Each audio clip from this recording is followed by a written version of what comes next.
नमस्ते बच्चों, कैसे हैं आप सब। आज हम कक्षा 12 है हिंदी साहित्य की पाठ्य पुस्तक मंदाकिनी का जो पाठ गेहूं बनाम गुलाब अध्ययन कर रहे थे, उसके शेष अंश का आज हम अध्ययन करेंगे। जितना अंश हमने पढ़ा उसमें उसका ये सार था कि गेहूं है भौतिकता का प्रतीक और गुलाब है सांस्कृतिक, मानसिक या आध्यात्मिक प्रगति का प्रतीक। मतलब गेहूं भौतिक प्रगति का प्रतीक है और गुलाब सांस्कृतिक, भावात्मक और आध्यात्मिक प्रगति का प्रतीक है। तो पहले या जब गेहूं और गुलाब में संतुलन था, भौतिक और भावात्मक या सांस्कृतिक प्रगति में संतुलन था, उन स्थितियों में संतुलन था तो हम सुखी थे, शांत थे, खुश थे। और जब संतुलन बिगड़ा तो महायुद्ध हुए और सर्वनाश हुआ, महाविनाश हुआ। तो लेखक वापस ये कहना चाह रहे हैं कि अब हमें वापस उनमें संतुलन स्थापित करना चाहिए या संतुलन स्थापित करने की कोशिश करनी चाहिए। चलो पीछे मुड़ो, गेहूं और गुलाब में हम एक बार फिर संतुलन स्थापित करें। किंतु मानव क्या पीछे मुड़ा है, मुड़ सकता है? यह मायात्री चलता रहा है, चलता रहेगा। मतलब यह मनुष्य कभी पीछे मुड़ा नहीं है। उसने जो विकास कर लिया है या जहाँ तक वो आगे बढ़ चुका है, उससे पीछे में पलट कर देखने की उसकी आदत या मनोवृत्ति नहीं है। इसलिए यह महायात्री चलता रहा है और चलता रहेगा। और क्या नवीन संतुलन चिरस्थायी हो सकेगा? क्या इतिहास फिर दोहराकर नहीं रहेगा? अगर लेखक ये चाहते हैं कि गेहूं और गुलाब में पुनः संतुलन स्थापित हो जाए, जो संतुलन खत्म हो चुका था वह संतुलन पुनः स्थापित किया जाए, तो वे कह रहे हैं क्या नवीन संतुलन चिरस्थायी हो सकेगा? चिरस्थायी माने सदैव रहने वाला। क्या वह हमेशा बना रह सकेगा? अगर संतुलन फिर से लाया जाए तो क्या वह बना रहेगा? क्या इतिहास फिर दोहरा कर नहीं रहेगा? इतिहास दोहराना मतलब जो घटनाएं पहले हो चुकी है, क्या वे घटनाएं वापस नहीं घटेंगी? क्योंकि उन घटनाओं की पुनरावृत्ति होती है, इतिहास फिर दोहराता है। मतलब संतुलन स्थापित कर भी दिया जाएगा तो क्या वह संतुलन बना रहेगा? वापस वह संतुलन बिगड़ नहीं जाएगा? नहीं, मानव को पीछे मोड़ने की चेष्टा न करो। इसलिए लेखक कह रहे हैं कि मनुष्य को पीछे मोड़ने की चेष्टा वापस मत करो। मतलब संतुलन लाने की चेष्टा मत करो। अब गुलाब और गेहूं में फिर संतुलन लाने की चेष्टा में सिर खपाने की आवश्यकता नहीं है, क्योंकि मनुष्य पहले वाली जो प्रवृत्तियाँ जो भी वह कर चुका है वह खत्म हो चुका है। तो वापस उसे करने में या वापस उस चीज़ को लौटाने में मनुष्य प्रसन्न नहीं होता है। इसलिए गेहूं और गुलाब में संतुलन लाने की चेष्टा या कोशिश करने में हमें सिर खपाने की आवश्यकता नहीं है। बिना बात हमें बहुत ज़्यादा प्रयास का, सिर खपाना का मतलब है जो प्रयास हम करेंगे वह व्यर्थ जाएगा। जो संतुलन अगर हम स्थापित करने की कोशिश करेंगे तो वह संतुलन पुनः बिगड़ जाएगा और फिर महायुद्ध होगा या फिर सर्वनाश होगा। इसलिए उस तरफ हम प्रयास न करें तो ही अच्छा होगा। अब क्या हो? अब गुलाब गेहूं पर विजय प्राप्त करे। संतुलन की जगह यह जरूरी है या यह किया जाए कि एक पर दूसरे की विजय दिलाई जाए, एक पर दूसरे को विजय दिलाई जाए, चाहे तो गुलाब पर गेहूं को या गेहूं पर गुलाब को। तो लेखक महोदय अब कह रहे हैं कि अब गुलाब गेहूं पर विजय प्राप्त करे। अब संतुलन के स्थान पर गुलाब गेहूं पर विजय प्राप्त करे। गेहूं पर गुलाब की विजय, चिर विजय। अब नए मानव की यह नई आकांक्षा हो। मतलब भौतिक विकास पर, भौतिक आवश्यकताओं पर अब मानसिक आवश्यकताओं की, बुद्धि की या भावात्मक या आध्यात्मिक विजय प्राप्त करें, आध्यात्मिक विकास की विजय प्राप्त करें और वह विजय लंबे समय तक बनी रहे, ऐसी हमारी आकांक्षा होनी चाहिए। अब नए मानव की यह नई आकांक्षा हो कि संतुलन के स्थान पर गेहूं पर गुलाब की विजय प्राप्त की जाए, गेहूं पर गुलाब विजय प्राप्त करे और यह विजय आगे लंबे समय तक बनी रहे, चिरकाल तक बनी रहे।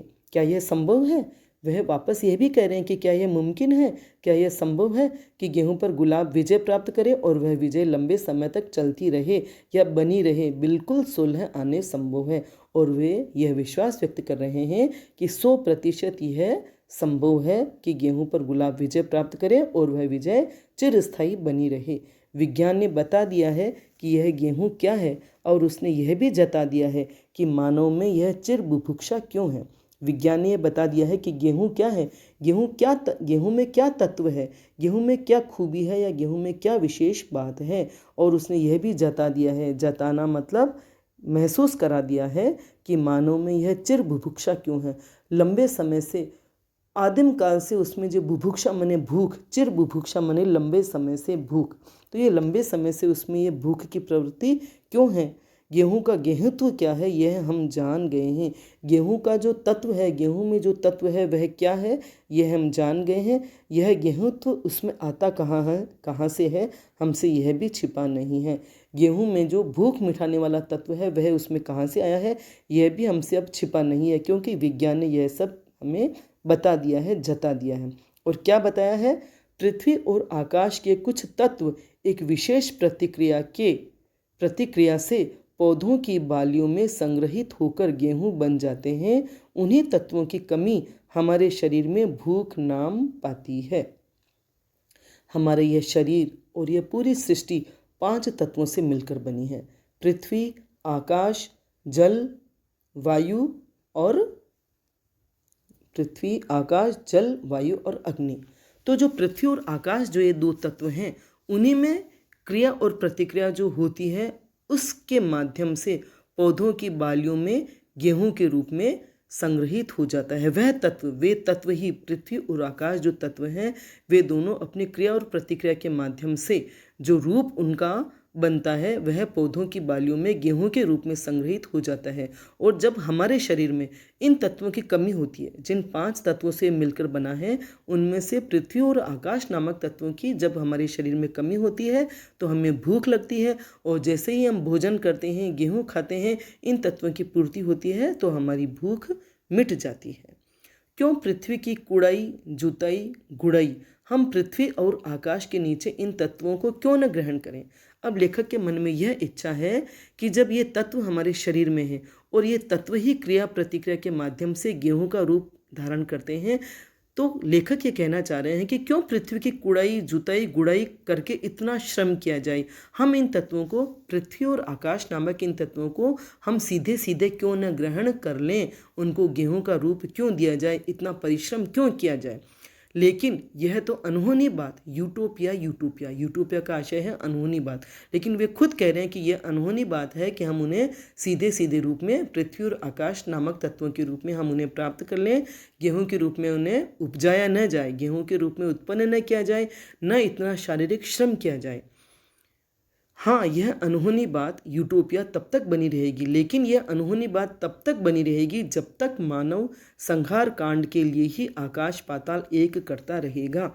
मानव कुछ न कुछ तो करता ही है, चाहे वह गेहूं उपजाने का श्रम करे, चाहे मानव एक दूसरे का संहार करे। तो लेखक कह रहे हैं कि यह अनहोनी बात तब तक बनी रहेगी, हम गेहूं को सीधे सीधे या कम श्रम से तब तक प्राप्त नहीं कर पाएंगे जब तक कि मनुष्य संहार करने के लिए, मानव जाति का संहार करने के लिए, एक दूसरे का संहार करने के लिए ही कोशिश करता रहेगा। अर्थात मानव इस सृष्टि का विनाश करने के लिए या एक देश दूसरे देश का विनाश करने के लिए अस्त्र शस्त्रों का निर्माण करता रहेगा, संहार करने के साधन ही जुटाता रहेगा, उन्हीं के लिए ही प्रयास करता रहेगा। तब तक यह बात अनहोनी रहेगी। जो ही उसने जीवन की समस्याओं पर ध्यान दिया, यह बात हस्ता मलकवत सिद्ध होकर रहेगी। हस्ता मलकवत, हस्ता मने हाथ, मलक, हस्ता मलक, हस्त आमल, हाथ पर आंवला, आमल मने आंवला, कि हाथ पर रखे हुए आंवले की तरह स्पष्ट दिखाई देगी। जैसे हाथ पर रखा हुआ आंवला दिखाई देता है, वैसे ही ये स्थितियां भी हमें स्पष्ट दिखाई देने लगेगी तब जब मनुष्य संहार करने के स्थान पर जीवन की समस्याओं पर ध्यान देगा। जब यह मनुष्य और यह विज्ञान संहार करने के स्थान पर मानव की समस्याओं पर ध्यान देगा, तब यह समस्या अपने आप खत्म हो जाएगी और यह चीज़, यह जो स्थिति है हाथ पर रखे आंवले की तरह हमारे सामने स्पष्ट हो जाएगी। मतलब जब मनुष्य दूसरों का विनाश करने के लिए केवल अपनी विजय और अपने विकास की कामना से दूसरों को नष्ट करने के लिए अस्त्र शस्त्रों का निर्माण और आविष्कार करने में ही जुटा रहेगा, तब तक यह समस्या बनी रहेगी गेहूं उपजाने की। लेकिन जैसे ही उसने जीवन के अन्य समस्याओं पर ध्यान दिया, उसकी आधी समस्याएं वैसे ही खत्म हो जाएगी और जो गेहूं नामक तत्व है हम उसे आसानी से प्राप्त करने लगेंगे। बगैर अत्यधिक श्रम किए। समझ में आ रही है बात? और विज्ञान को इस ओर आना है, नहीं तो मानव का क्या, सर्व ब्रह्मांड का संहार निश्चित है। और विज्ञान को इस ओर आना ही होगा। किस ओर? संहार से जीवन की ओर। नहीं तो मानव का क्या, पूरे ब्रह्मांड का संहार निश्चित। अगर वह अस्त्र शस्त्रों के निर्माण में ही विज्ञान लगा रहेगा या जुटा रहेगा दूसरों का विनाश करने के लिए, एक देश दूसरे देश का नाश करने के लिए और अपने आप को आगे बढ़ाने के लिए उन साधनों को जुटाने में ही लगा रहेगा, तो सारे ब्रह्मांड का संहार एक दिन हो ही जाएगा। विज्ञान धीरे धीरे इस ओर भी कदम बढ़ा रहा है। लेखक महोदय कह रहे हैं कि वास्तव में अब विज्ञान जीवन के अन्य समस्याओं की ओर ध्यान दे रहा है, जो जीवन के लिए सार्थक है, जीवन के निर्माण के लिए जरूरी है या उपयोगी है। कम से कम इतना तो अवश्य ही कर देगा। विज्ञान जो इधर कदम बढ़ा रहा है वह इतना तो अवश्य ही कर देगा कि गेहूं इतना पैदा हो कि जीवन की परम आवश्यक वस्तुएं, परम आवश्यक मतलब जो बहुत आवश्यक है, अनिवार्य है, ऐसी वस्तुएं हवा और पानी की तरह इफरात हो जाए। गेहूं भी हवा और पानी की तरह प्रचुर मात्रा में उपलब्ध हो जाए। इफरात माने बहुतायत में, बहुत मात्रा में। बीज, खाद, सिंचाई, जुताई के ऐसे तरीके और किस्म आदि तो निकलते ही जा रहे हैं जो गेहूं की समस्या को हल कर दे। क्योंकि विज्ञान ऐसे प्रयास कर रहा है और ऐसे कार्य कर रहा है जिससे बीज और खाद के नए नए तरीके, नए नए उन्नत किस्म के बीज, उन्नत किस्म की खाद, सिंचाई के नए नए तरीके, जुताई के नए नए तरीके, इनको वह उत्पन्न कर रहा है या ऐसे निकालता ही जा रहा है, या ऐसे तरीके और ऐसी किस्में निकलती ही जा रही हैं, पैदा होती जा रही है जो गेहूं की समस्या को हल कर दे, भौतिकता की समस्या को हल कर दे। प्रचुरता मतलब गेहूं भी हमें उतना ही प्राप्त होने लग जाए जैसे हवा और पानी हमें बहुत आराम से उपलब्ध है, उनके लिए हमें ज़्यादा संघर्ष नहीं करना पड़ता है, वैसे ही हमें गेहूं भी आसानी से प्राप्त होने लग जाए। प्रचुरता, प्रचुरता माने वही बहुतायत, इफरात, प्रचुर मात्रा में, अत्यधिक मात्रा में। शारीरिक आवश्यकताओं की पूर्ति करने वाले साधनों की प्रचुरता की ओर आज का मानव प्रभावित हो रहा है। मनुष्य की वृत्ति शरीर पर ही टिकी हुई है, शरीर से वह आगे बढ़ता ही नहीं है, शारीरिक आवश्यकताओं से वह आगे बढ़ता ही नहीं है। जो भी कार्य वह करता है, जो भी आविष्कार वह करता है, जो भी खोज वह करता है, वह शरीर की सुविधाएं और शरीर को सुख देने के लिए ही होती है। तो जिन साधनों की प्रचुरता है वे शारीरिक आवश्यकताओं की पूर्ति करने वाले ही हैं। प्रचुरता एक प्रश्न चिन्ह, मतलब ये भी एक समस्या, प्रचुरता भी एक समस्या है, क्योंकि प्रचुरता भी नई नई समस्याएं खड़ी करती है। प्रचुरता माने किसी भी चीज़ की अत्यधिक मात्रा हो जाती है तो वह भी नई समस्याओं को उत्पन्न करती है। इसलिए लेखक कह रहे हैं प्रचुरता एक प्रश्न चिन्ह। क्या प्रचुरता मानव को सुख और शांति दे सकती है? क्या प्रचुरता, किसी भी चीज़ की प्रचुरता, चाहे वह गेहूं की प्रचुरता हो, चाहे सुख सुविधाओं की प्रचुरता हो, क्या वह मानव को सुख और शांति दे सकती है? भौतिक आवश्यकताओं के जो साधन हैं, भौतिक विकास के जो साधन हैं, भौतिक प्रगति जो हमने की है वह इतनी प्रचुर मात्रा में हो चुकी है, लेकिन क्या वह मनुष्य को सुख और शांति दे सकती है? मनुष्य के मन को शांति दे सकती है, उसको सुख दे सकती है क्या? हमारा सोने का हिंदुस्तान, यह गीत गाइए, किंतु यह न भूलिए कि यहाँ एक सोने की नगरी थी जिसमें राक्षसता निवास करती थी, जिसे दूसरे की बहु बेटियों को उड़ा ले जाने में तनिक भी झिझक नहीं थी।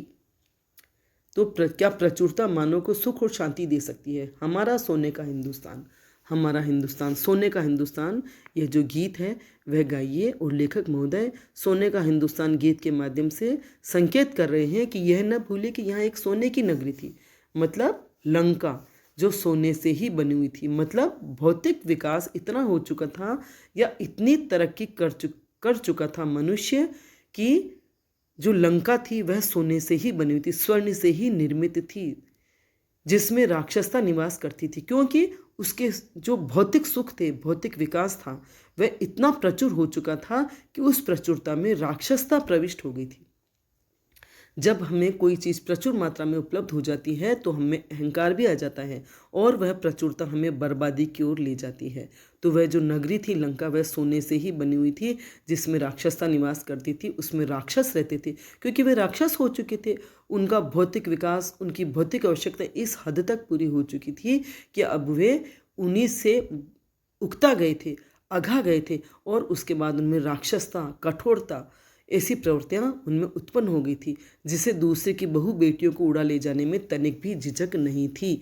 रावण ने सीता का हरण किया था क्योंकि अब भौतिक विकास की इतनी प्रचुरता हो गई थी कि उसके बाद उनका ध्यान ऐसे ही गलीच या गिरी हुई हरकतों को करने में जाता था और वे दूसरों की बहु बेटियों को उड़ा ले जाने में तनिक भी झिझक उनमें नहीं थी। इसीलिए वे निसंकोच सीता का भी हरण करके ले गए थे, क्योंकि उनको अब कोई ज़रूरत ही नहीं थी, किसी भी बात की ज़रूरत नहीं थी। वे भौतिक रूप से इतने तृप्त और इतने विकसित थे कि उनका ध्यान दूसरी तरफ जा ही नहीं रहा था। और वह राक्षसता कैसी थी? जो रक्त पीती थी, जो शोषण करती थी लोगों का, जो अभक्ष्य खाती थी। अभक्ष्य माने जो खाने योग्य नहीं है। वे मनुष्यों को भी अपना भोजन बनाते थे। साधु संत ऋषि मुनि जो यज्ञ वगैरह करते थे उन्हें भी वो नष्ट करते थे और उनका रक्त पीते थे, मतलब उनका भी वो विनाश कर देते थे, उनका संहार करते थे। जिसके एकाय शरीर था, ऐसा शरीर था उनका जो दिखाई भी नहीं देता था, और उनके 10 सिर थे जो 10 महीने सोती थी। वह राक्षस था, मतलब राक्षस जो थे वे 6 महीने सोते थे और 6 महीने जागते थे, या वे सोते थे और सिर्फ अपने भोजन का ही, खाने का ही कार्य करते थे। गेहूँ बड़ा प्रबल है, वह बहुत दिनों तक हमें शरीर का गुलाम बनाकर रखना चाहेगा। गेहूँ माने भौतिकता बड़ी ही प्रबल है। भौतिक वृत्तियाँ, भौतिक भूख, भौतिक विकास, भौतिक आवश्यकताएं बहुत ही प्रबल होती है और वे हमें शारीरिक स्तर पर गुलाम बनाकर रखना चाहती है। पेट की क्षुधा शांत कीजिए तो वह वासनाओं की क्षुधा जागृत कर बहुत दिनों तक आपको तबाह करना चाहेगा। हम अगर पेट की भूख मिटा देते हैं तो वह इंद्रियों की अन्य वासनाओं की भूख जागृत कर देता है और हमें तबाह करने की ओर, बर्बाद करने की ओर ही हमें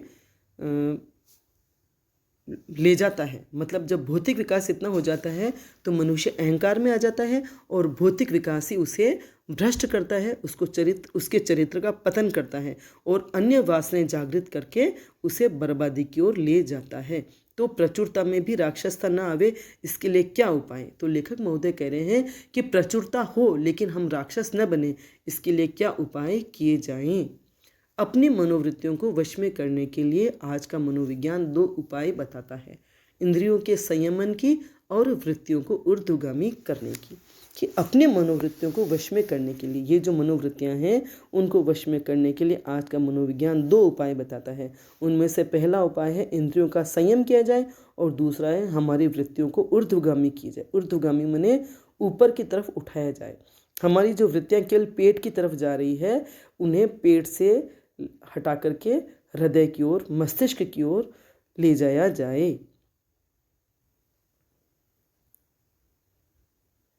संयमन का उपदेश हमारे ऋषि मुनि देते आए हैं, किंतु इसके बुरे नतीजे भी हमारे सामने हैं।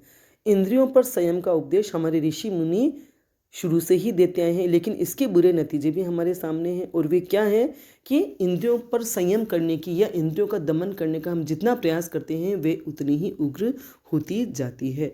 बड़े बड़े तपस्वियों की लंबी लंबी तपस्याएं एक रंभा, एक मेनका, एक उर्वशी की मुस्कान पर स्खलित हो गई। जो बड़े बड़े तपस्वी थे, जो लंबी लंबी तपस्या करके अपनी इंद्रियों पर संयम रखने की कोशिश करते थे, अपनी इंद्रियों को जीतने की कोशिश करते थे, उनकी उन तपस्याओं को एक रंभा, एक मेनका और एक उर्वशी जैसी अप्सराओं ने नष्ट कर दिया, भंग कर दिया। स्खलित करना माने नष्ट करना या भंग करना। उनकी एक मुस्कान पर उनकी तपस्याएं भंग हो गई। उनकी एक मुस्कान पर वे अपने सारे संयम को और नियंत्रण को खो बैठे। आज भी देखिए गांधी जी के 30 वर्ष के उपदेशों और आदर्शों पर चलने वाले हम तपस्वी किस तरह दिन दिन नीचे गिरते जा रहे हैं। तो एक उदाहरण उन्होंने दिया है तपस्वियों का और दूसरा उदाहरण ये दे रहे हैं लेखक महोदय कि गांधी जी ने 30 वर्ष तक उन्होंने अपने 30 वर्ष के जो आध्यात्मिक जीवन उन्होंने दिया, जो संत महात्मा का जीवन उन्होंने जिया, उसमें जो हमें उपदेश दिए और जिन आदर्शों पर चलने के लिए प्रेरित किया, उन पर चलने वाले हम जो अपने आप को तपस्वी समझते हैं, आज किस तरह से दिन ब दिन नीचे गिरते जा रहे हैं, किस तरह से हमारा पतन होता जा रहा। हम भौतिक रूप से विकसित होकर भी किस तरह से हमारे चरित्र का और हमारे विचारों का पतन होता जा रहा है। इसलिए एकमात्र उपाय है वृत्तियों को ऊर्ध्वगामी करना। हमारी वृत्तियों को, हमारी मनोवृत्तियों को, हमारी सोच को, हमारे विचार को, हमारी बुद्धि को ऊर्ध्वगामी करना, ऊपर की तरफ ले जाना, हमारे विचारों को उच्च बनाना, कामनाओं को स्थूल वासनाओं के क्षेत्र से ऊपर उठाकर सूक्ष्म भावनाओं की ओर प्रवृत्त कीजिए। हमारी जो कामनाएं हैं, हमारी जो इच्छाएं हैं, हमारी जो स्थूल वासनाएं हैं, उनसे ऊपर उठकर हम सूक्ष्म भावनाओं की ओर प्रवृत्त हों। सूक्ष्म भावनाओं की ओर या सूक्ष्मता की ओर हमारी वृत्तियां जाए। और वो कैसे हो सकती हैं कि जब भौतिक विकास हम अगर कर चुके हैं, हम भौतिक रूप से हम बहुत संपन्न हैं, तो हमें यह करना चाहिए कि हमें भोग के साथ साथ थोड़ी सी त्याग की प्रवृत्ति अपनानी चाहिए। कि वृत्तियों को ऊर्ध्वगामी बनाने का मतलब है अच्छे चरित्र का हम निर्माण करें। भौतिक रूप से हम विकसित हैं, समृद्ध है, तो उसमें हम भोग के साथ साथ थोड़ा सा त्याग की भावना रखें। हमारे पास अगर भोजन अधिक है तो हम हमारा पेट भरने के बाद जो भोजन बचता है वह हम ज़रूरतमंद को दें। हम किसी का शोषण न करें। हमारे अंदर सहयोग की भावना हो, बांटने की भावना हो, अपरिग्रह की भावना हो। परिग्रह हमने बहुत कर लिया है, अब हम परिग्रह से अपरिग्रह की ओर जाएं। परिग्रह का मतलब होता है संग्रह, धन दौलत का संग्रह, सुख सुविधाओं का संग्रह। हमारे पास एक भवन है लेकिन हम कई भवन चाहते हैं। हमारे पास एक गाड़ी है लेकिन हम कई गाड़ियां चाहते हैं। हमारे पास बहुत पैसा है लेकिन हम और पैसे के पीछे भागते हैं। लेकिन हमें अपनी इन प्रवृत्तियों को कम करना चाहिए। हमें संतोष की भावना अपने अंदर पैदा करनी चाहिए। करुणा, अहिंसा, सत्य, सहयोग, दया और प्रकृति से प्रेम, तो ये वृत्तियां जो हम अगर अपने अंदर उत्पन्न करने की कोशिश करेंगे, इन भावनाओं को हम स्वयं में पैदा करने की कोशिश करेंगे, तो इनसे हमारी मनोवृत्तियां धीरे धीरे ऊर्ध्वगामी होने लगेगी। हमारे अंदर मानवता जागृत होने लगेगी। धीरे धीरे देवत्व की तरफ भी हम बढ़ सकते हैं। तो उच्च विचारों की तरफ हम जाएं, हमारा वैचारिक स्तर ऊंचा करें। ये मतलब है वृत्तियों को ऊर्ध्वगामी करने का मतलब है हम हमारे विचारों को उच्च बनाएं, हमारे जीवन को हम सादा बनाएं। सादा जीवन उच्च विचार की तरफ हम बढ़ें। कामनाओं को स्थूल वासनाओं के क्षेत्र से ऊपर उठाकर सूक्ष्म भावनाओं की ओर प्रवृत्त कीजिए। शरीर पर मानस की पूर्ण प्रभुता स्थापित हो। गेहूं पर गुलाब की। हमें शरीर पर, भौतिकता पर, मानस की, मन की, विवेक की और बुद्धि की प्रभुता स्थापित करें। हम अपने विवेक से अपने शरीर को नियंत्रित करें, अपनी इच्छाओं को नियंत्रित करें। गेहूं के बाद गुलाब, बीच में कोई दूसरा टिकाव नहीं, ठहराव नहीं। हम गेहूं से गुलाब की तरफ जो सफ़र करें, जो यात्रा करें, हम बीच में और कहीं नहीं रुकें, कहीं नहीं टिके। हम सीधे भौतिक से आध्यात्मिक विकास की ओर, सांस्कृतिक विकास की ओर बढ़ते रहें। गेहूं की दुनिया खत्म होने जा रही है, वह दुनिया जो आर्थिक और राजनीतिक रूप में हम सब पर छाई है।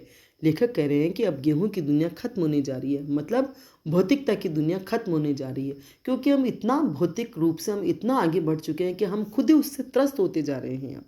हम खुद उससे दुखी होते जा रहे हैं। इसलिए यह दुनिया अब खत्म होने जा रही है और वह दुनिया जो आर्थिक और राजनीतिक रूप में हम सब पर छाई है।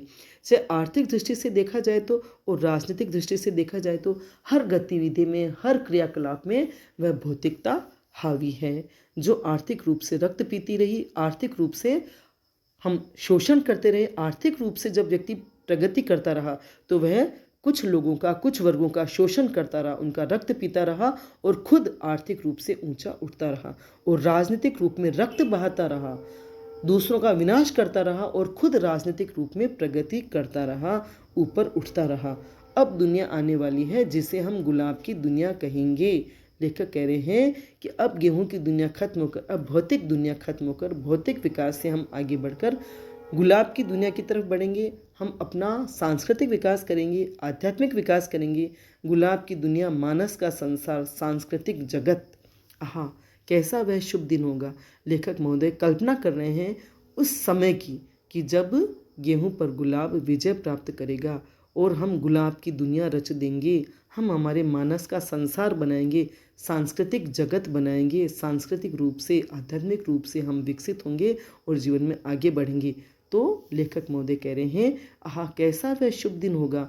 हम स्थूल शारीरिक आवश्यकताओं की जंजीर तोड़कर सूक्ष्म मानव जगत का नया लोक बनाएंगे।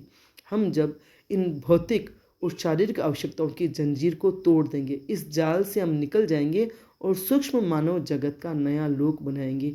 हम नया संसार बनाएंगे जिसमें हमारा मन, हमारी बुद्धि और हमारा विवेक जागृत रहेगा और हम हमारा सांस्कृतिक विकास करेंगे। हम अपनी संस्कृति की ओर बढ़ेंगे, उस संस्कृति की ओर जिसमें सुख है, शांति है, संतोष है, आनंद है, खुशी है। जब गेहूं से हमारा पिंड छूट जाएगा और हम गुलाब की दुनिया में स्वच्छंद विहार करेंगे।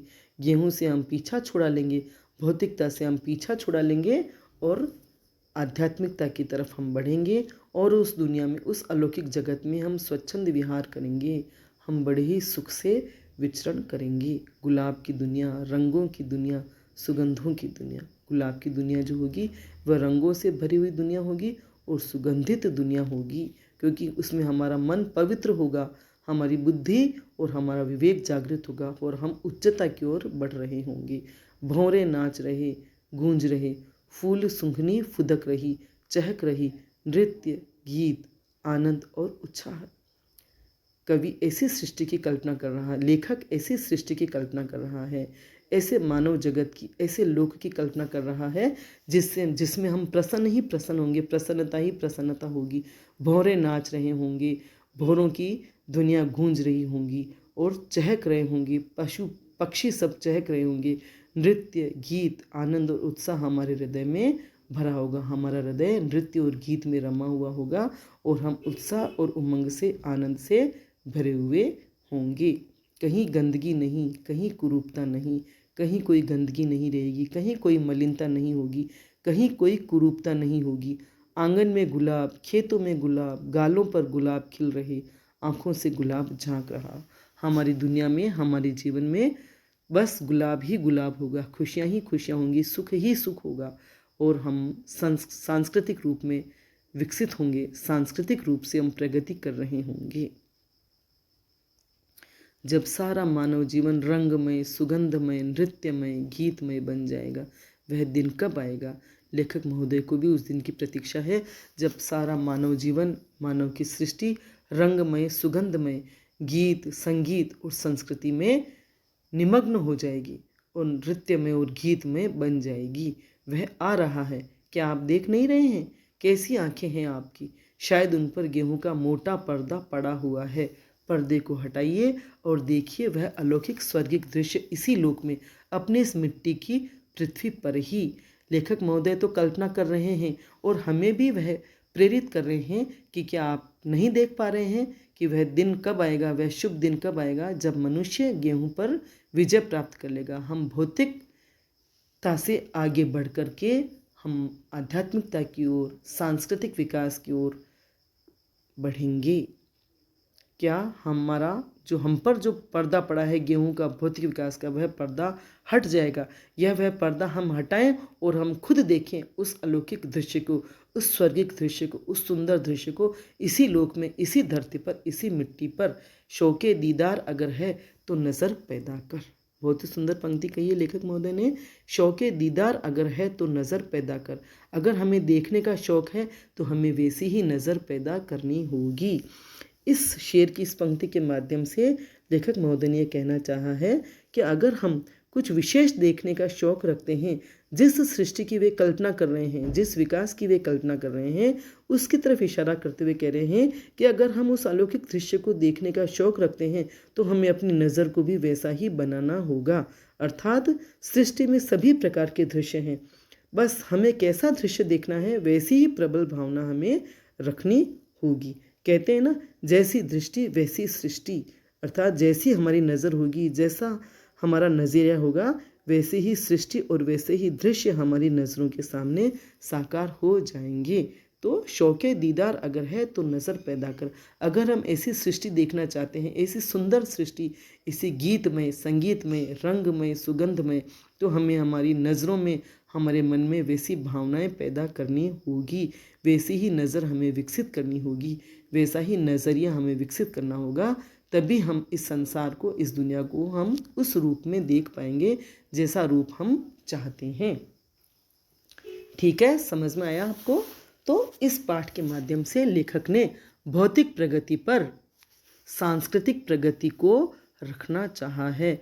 भौतिकता को हम छोड़ें और हमारा सांस्कृतिक विकास करें, आध्यात्मिक विकास करें, हमारे मन को, हमारे विचारों को, हमारी भावनाओं को हम उच्च बनाएं और हमारी संस्कृति की तरफ हम बढ़ें। ठीक है, समझ में आ गया? आपको वीडियो पसंद आया हो तो लाइक करें, शेयर करें और सब्सक्राइब भी अवश्य करें, ताकि आगे जब भी मैं पाठ पढ़ाऊँगी उसकी सूचना आपको मिल जाएगी। जो भी वीडियो मैं बनाऊँगी उसकी सूचना आपको मिल जाएगी। धन्यवाद।